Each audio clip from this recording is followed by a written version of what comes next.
Alright guys, I want to welcome you to the first practice for the spring Bantam U14 team. I hope these videos help you guys as far as us having to spend less time on the ice standing around, but also you can see the drills animated so you can kind of get it in your head what we're looking for as well. I've been doing these drills like this with YouTube for a couple years, and it seemed to help my team. So anyways, as you can see from the beginning of the practice, the theme's going to be speed. And that sounds like the theme of every practice, but I'm going to kind of show it to you in a different way. I know my kids from last season are used to it. I call it speed behind the puck, where we learn to, a lot of times we have a skilled player that takes the puck and they're heading on the ice and everybody watches to see what that player is going to do versus us trying to catch up to them, maybe even pass them so they can headman the puck to us, and we get behind other teams' defensemen just by sheer speed.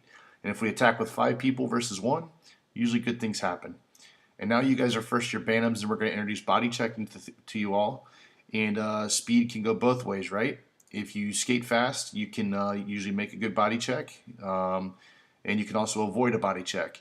If you skate slow, then usually you're going to miss the player you're trying to hit, and you also, on the other end, you set yourself up to be a hitting target as well. So if you don't move your feet, someone comes in, they're going to put you into the boards. So speed can work for you both directions. Anyways, I'm going to go across the top here and show you our drills for the tonight, and we're going to incorporate that speed in everything we do and see if it helps us out here. So when you guys hit the ice, I like to go right into a small game. I think it helps you guys get on the ice on time. Also, we can just quickly move our feet, get our blood going, and have some fun competition with it as well. I'm showing this drill as a half ice drill down here, but we're going to move it up into the neutral zone. This is what happens when we split the ice. But anyways, I'll explain it right here so you guys can see what's happening. But it's going to be 3-on-3 in between the nets. The next 3 guys that are in line back here, you guys are in play. You just can't leave your spots. And then the guys in the center can't cross the lines to attack you. But if the X's wanted to regroup and pass it back, they can do that. And then you guys can get open and they can give the puck back to you. The guys back here on the 3 lines, they can pass the puck across to each other as well. So in effect, it's really kind of like 6-on-3, right? Whoever's got possession. If the puck is shot wide and this O gets it, he can't leave behind the line, but he can at least break his forwards out here for them to attack this direction. So a little 3-on-3, and again, it'll take place in the neutral zone. We'll do that for a bit, get our feet warmed up, and then we'll move on to our next drill. This drill is just a warm-up agility drill that's going to get you guys to cross your feet and both forwards, backwards transitions, and into an attack real quick as we come across the blue line. So both sides are going to go at once, all right? I'll just explain this side so you see what it looks like. So this player right here is going to have a puck. He's going to keep his shoulders facing this direction, and he's going to step all the way across into the center. He's going to step all the way across back to the outside of the circle.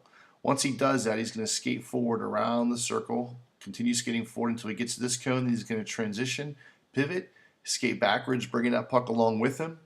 Don't do a lot of dribbling with the puck. Just cup your stick over it and pull it back with you. That way it doesn't slow your feet down, right? As you transition around this cone, you're going to turn. You'll go forward again, come across the blue line here, and put a shot on the goalie. Keep in mind that this guy's doing the exact same thing. So you have 2 players kind of meeting in the center, 2 players that go back out, except he's going to go this direction, come around, and you guys will head on opposite ends of the ice. Okay? After that, this is going to start sort of our speed behind the puck introduction. I'll let you guys watch it like this, but we're going to line up everybody on 2 blue lines. And what happens, X4 is going to take off without a puck. And he's going to skate the pattern that you see right there on the ice. As he gets to about right here, that's the cue for this player on the boards to step out with the puck and start skating with it. So in effect, he's going to be ahead of the green player.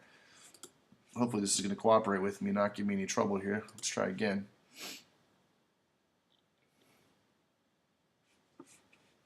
I'm going to pause this video for just a sec. Okay, it looks like I got it to work here. So X4 is going to take off, and again, once he reaches the halfway point, you're going to see X1 step out with a puck. And X4 is kind of the example of speed behind the puck, right? He's coming through the neutral zone. He becomes the headman guy. So X1 needs to bump that puck up to him so he can attack. And that's exactly what's going to take place, and he's going to go in and continue around. X1's then going to continue with speed, crossing his feet over. As soon as he reaches the halfway point, you're going to see X5 again step out, and you're going to have that speed behind the puck. At this point, X5 needs to headman the puck to X1, and then it's going to continue all the way around. What I'm looking for you guys to do is as you come through the neutral zone, even though you don't have the puck, I want you to pass the puck carrier. And that way we're going to try and push the other team's defenseman back, or we're just going to play and get around them. Okay, and I've got an example here with an NHL clip, kind of what I'm trying to show you, and I'll play that for you next. All right, so in this clip, you're going to see Edmonton transition from the neutral zone. They're going to pick up the puck here, and you're going to watch the player on the bottom screen. You're going to see him take off really quick, number 10. He's going to move his feet past the puck carrier, and then the puck's going to get dumped down behind the Vancouver defense. I'm going to do it one more time in slow motion so you guys can get a look at it. But watch right here. There's the turnover. Number 8's picking it up for Edmonton, but watch the bottom player. He's going to cross his feet. His partner's going to recognize that. He's going to put the puck behind the Vancouver defenseman, and because 10 is coming in with speed, he's able to get that puck first, and that's basically called speed behind the puck. And in this instance, it's used offensively to get behind not only one, but actually 3 Vancouver players, and they create a scoring opportunity out of this. Guys, going to move on with the rest of the drills. Now we're going to introduce a little bit of some body contact or angling and checking in with the speed behind the puck. Both sides are going to be doing the exact same thing. I'll just explain this side of the ice for the purposes of the drill. We'll line up all of our players behind the net. They're each going to have their own pucks. We'll have the coach standing up here at center, and we're going to start off with one forechecking forward right there. So green O is going to come around the net with speed. You're going to see player X come, pinch him off on the boards, and make body contact. Once he separates him from that puck, he's going to pass it to the coach. The green O then becomes the forechecker. The person behind the net can't go until he passes the coach right there. At that point, he's going to get pinched off. As soon as the green O creates that forecheck, or creates that turnover rather, you're going to see him pass the puck to the coach as well. It's a continuous drill. Again, it works on body contact. We're making sure we do our angles right. One thing that's important is if the black X skates too slow, that green player, if he's fast, is going to skate right past him through the neutral zone. So it's important to keep that overspeed going there, or speed not necessarily behind the puck in this instance, but keep our feet moving so we can create that forechecking turnover right there. Pretty important. Okay, let me show you the next one here. We're going to keep those same principles of fast feet with us, but we're going to do something called a 7-pass drill.